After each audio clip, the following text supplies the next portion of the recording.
I haven't done a one brand review in a while, but I received this discovery set and it is so beautiful that I thought this deserves a full review. So today, as you can see, we are going to explore Mindgames. And this is a brand that popped up, it seems like rapidly, I would say like last year. And then I heard so much about this brand and specific perfumes. I think they have one that is a limited edition. It's a completely white bottle, and that one was really hyped up. I got the chance to try it in a perfumery, but I forgot the name. Was it maybe Prodigy? That one smelled really good, but it's not in here.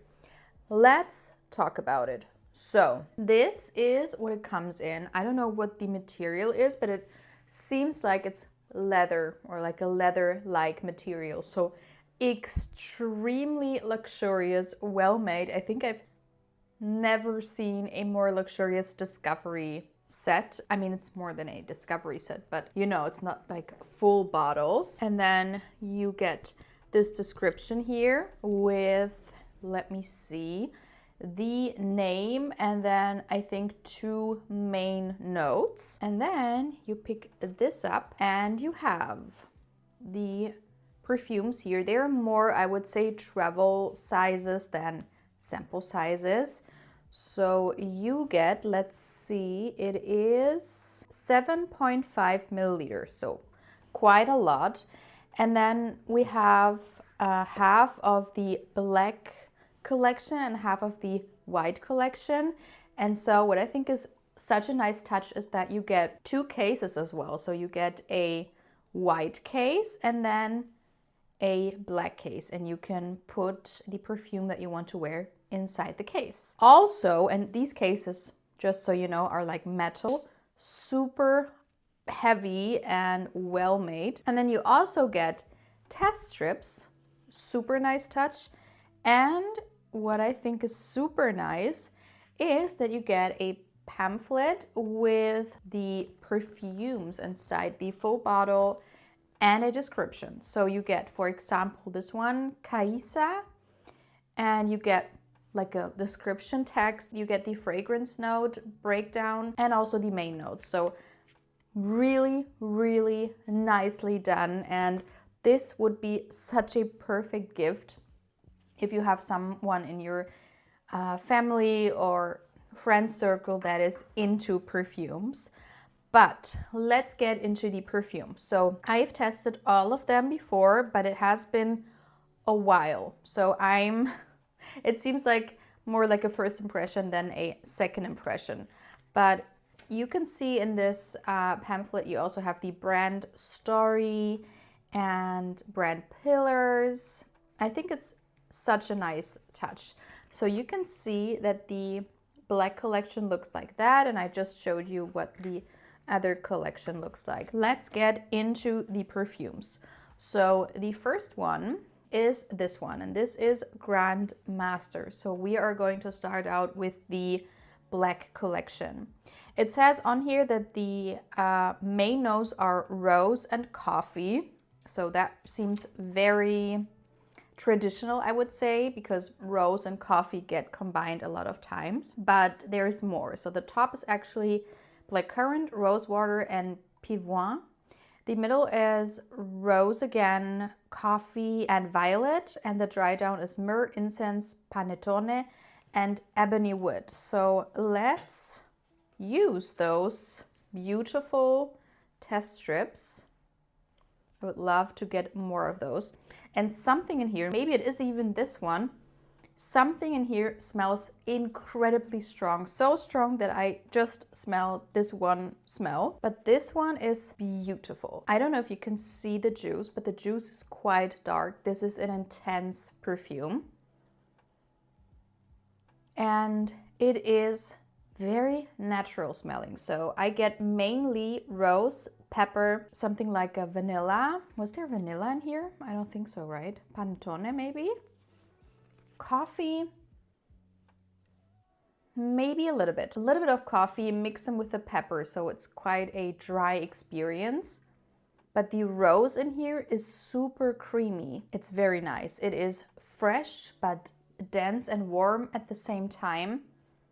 Beautiful. Is it a new combination that I've never heard about? No. As I said, you have a lot of rose and coffee scents, but this one is really well done. Wow. I mean, for fall and winter time, this would be incredible. So that is Grandmaster. The next one is, and a disclaimer, I'm so sorry beforehand that I do not know these names, especially in English or in French, but the next one is Gardez. And this one has the main notes of black, leather, and orris. So I was a little bit hesitant because leather as a prominent note, not my favorite usually. But the top notes are apricot, blackberry. The middle is orris, jasmine, rosewood, and cassis. And the dry down is black leather, cedarwood, and popcorn. So what I like about this brand is that they seem quite playful. They have very intense, serious notes, but then mixed in with something a little bit more fun and playful, as I said. For example, the panettone in the Grandmaster. So let's see what Gardez is smelling like. So this one reminds me of another perfume, and I don't really know which one it was because I test so many perfumes, but this in the top, it smells like a lipstick perfume.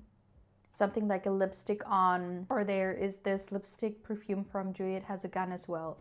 So it's very powdery and floral. A little bit, I would say, more classic and not as modern, let's say. And this is a very serious scent. It's not playful. To me, right now, it doesn't smell like popcorn at all. This is very floral, powdery, heavy. Well done. Very creamy, very smooth, not sharp at all.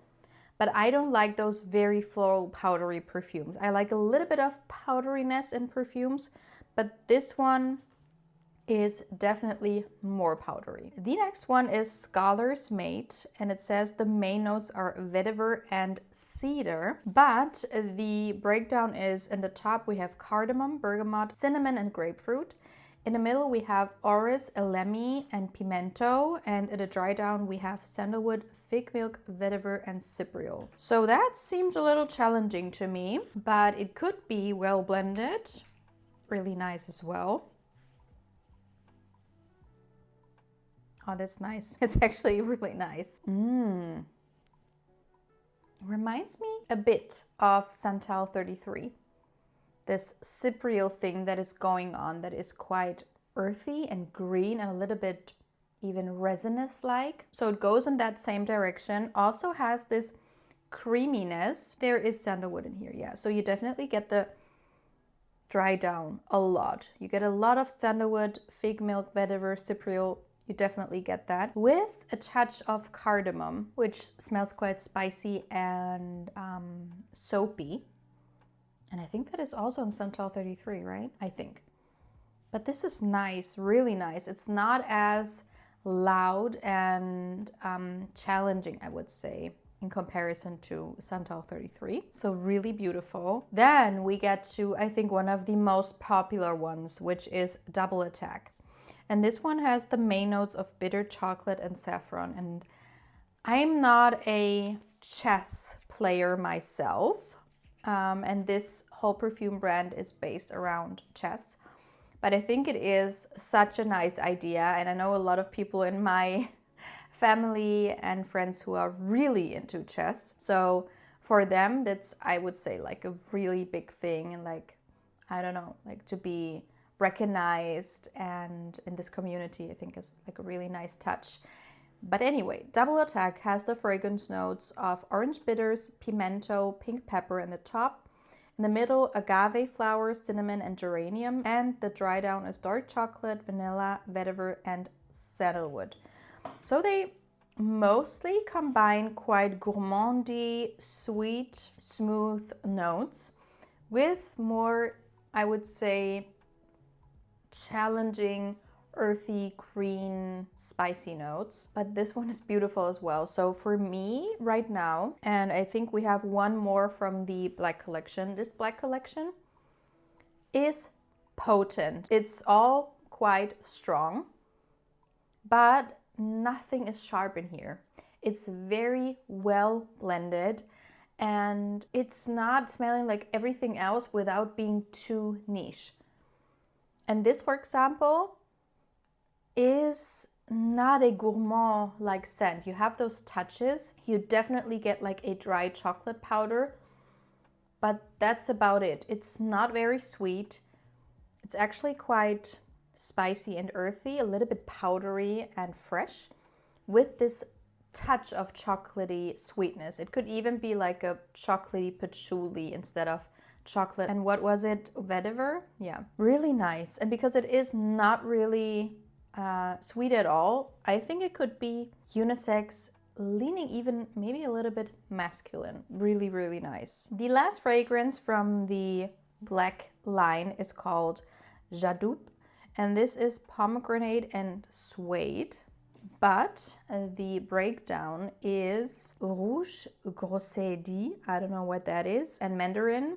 In the middle we have pomegranate and rose, and in the dry down we have Ambrose Star, benzoin, vintage leather, patchouli oil, and Sulawesi. So that one, I don't know, I mean, pomegranate sounds really, really nice, but I would say for me it would have to be more like a fresh, happy scent. Oh, wow. I mean, don't be fooled, because the first thing you smell is a pomegranate, almost shower gel like sweet smell, which is incredible. I think there's one perfume that reminds me of a little bit. Yeah, it is the Carne Barcelona perfume that is red. What was the name again? I forgot. But that one was also like, I think pomegranate, and then once it dried down, it got into a more earthy, quite green direction, and this one goes into that same direction, but it's really nice. If you are into, I would say, patchouli, and you want something bright and fresh at the same time, this is like a summer patchouli scent that is very fruity and fun.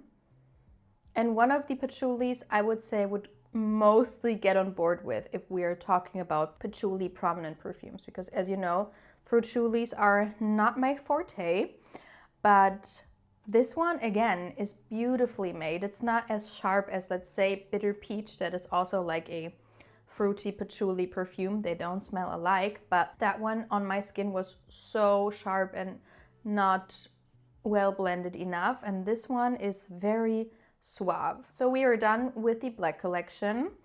Let's go into the White Collection. So the first one is Checkmate. I think that one is also really popular, and this one has the main notes of tabac, bourbon, and santal, but the breakdown is Davana, champagne, and again Rouge Grosseidi in the top. In the middle we have rose, again rose, magnolia, and another rose, and the dry down is tabac, bourbon, patchouli, and tree moss. So let's see, because just from reading, it doesn't really seem like something I would enjoy, but they surprised me until now. So this one is very sparkling, very rose heavy, but it's very natural smelling, and even to me it smells like the whole rose. It's earthy, it's green, it's floral, it's plush, it's a little watery as well. And then you get the sparkling effect, but also the patchouli and the moss, which give it this earthiness. So it's like the earth that the rose is standing in and growing in. Really, really beautiful scent. Not my thing at all, but it's like a work of art. I can appreciate it, but it's not something I would wear. Then it's the one I told you about in the beginning. So this is Caissa, and this one has the main notes of white gardenia and ylang ylang. And the fragrance notes are licorice, peppercorn, cardamom, and fugazette in the top. In the middle we have Tourbillon D. Oh my god. Ylang Ylang, Jasmine and Gardenia. And in the dry down we have Ambrosenide, Cocoa Bean and Vegan Musk. So wow, they use notes I have never heard about, either because of the language barrier or because they have maybe like a patent for them. But let's see, because this one seemed to be one where I was most, where I was most interested in. And I could see myself liking it before testing. And I think I remember trying this out and thinking, yeah, this is the most me out of a lot of those. This is a very warm, sunny, tropical scent. If you love Ylang in Gold by M. Mikalev, this is the same vibe. It's super creamy. It smells like yellow florals. It's quite sweet. It's quite dense. It's not a very light and airy scent. It definitely has substance to it, but the Ylang Ylang can be a little sharp, and in here it's on the verge, but it's not. It's really beautiful. It also reminds me a bit of perfumes like Alien Goddess or others like it in a more refined way.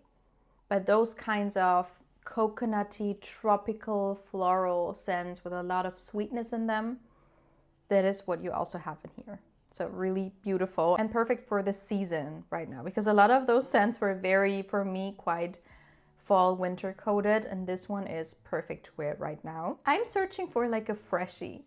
There was no real freshie in here yet. So this is As-Suli's Diamond, and the main notes are cypress and smoke. So I have to see what this black and white collection means, because I thought black means more dense, dark scents, and the white perfumes are going to be more like the fresher spring summer scents. But I don't know, cypress and smoke? Let's see.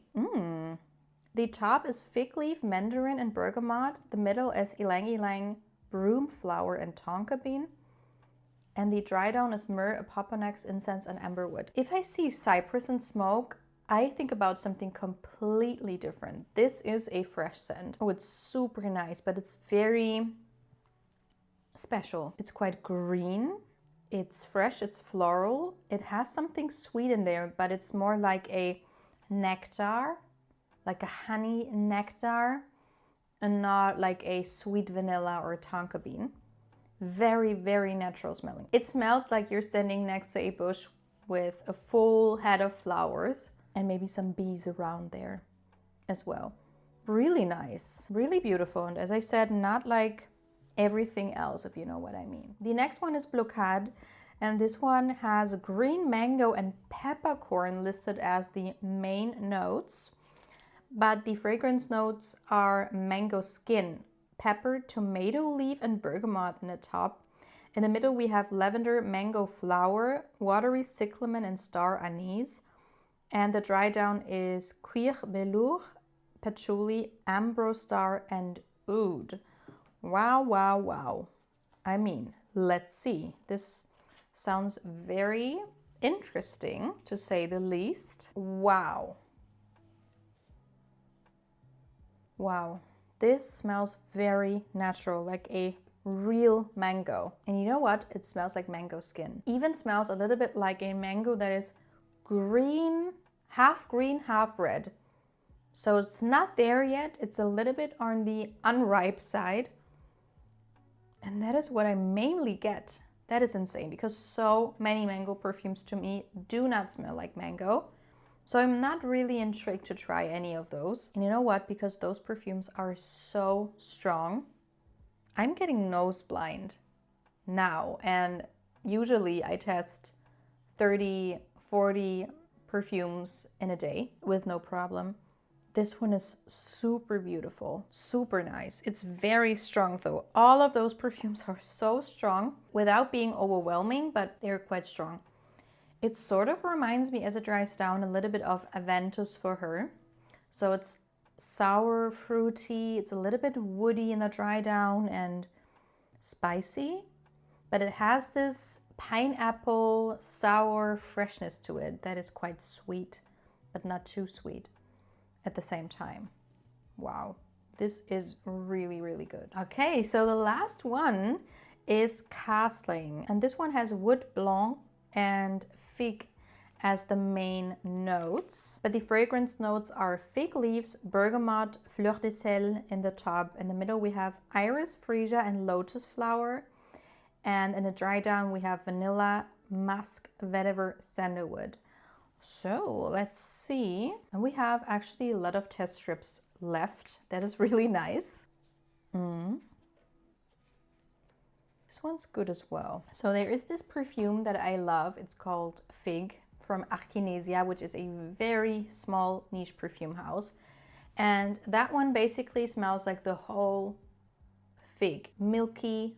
It smells like the fig leaves and the stems and everything. The fruit. And this one smells a lot like that, but the other one is a little bit more creamy, coconutty, and a tiny bit more sweet. This one is very fresh and green. It's a very fresh green fig scent.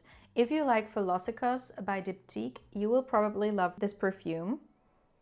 It has this iris, which makes it quite elegant and a little bit powdery, but it's not too powdery. And the musk in here is very nice, like a very fluffy white musk.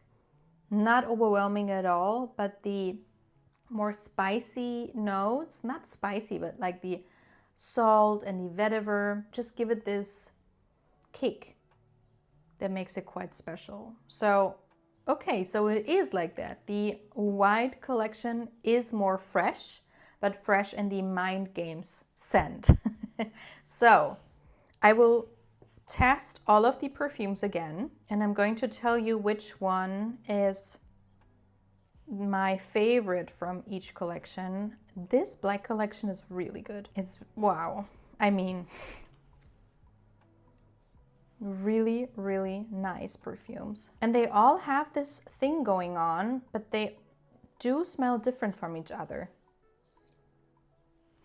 Funny thing is that I think the most popular ones, the Double Attack and the Checkmate, are not the ones I would gravitate towards. Okay, so it's quite hard for me to decide on which would be my favorite from the black collection, but I think I'm going to go with Scholar's Mate, the vetiver and cedar one, which reminds me of Santal 33, but it's a lot more smooth and refined. Really nice, but I also love the Grandmaster. Anyway, this one. And then for the white collection, it's definitely going to be Caissa.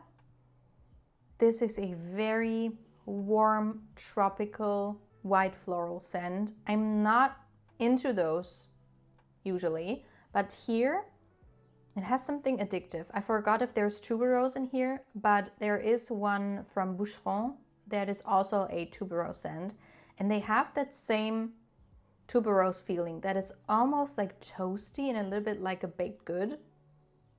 Hearty? I don't know what it is, but to me, it has something almost like gourmand-like to it, which is insane to me. But yeah, that is my review of the Mindgames collection. Very, very nice experience. Let me know which one of these perfumes is your favorite, and maybe you have another favorite, because they have so much more. And I hope to see you in my next video. Bye.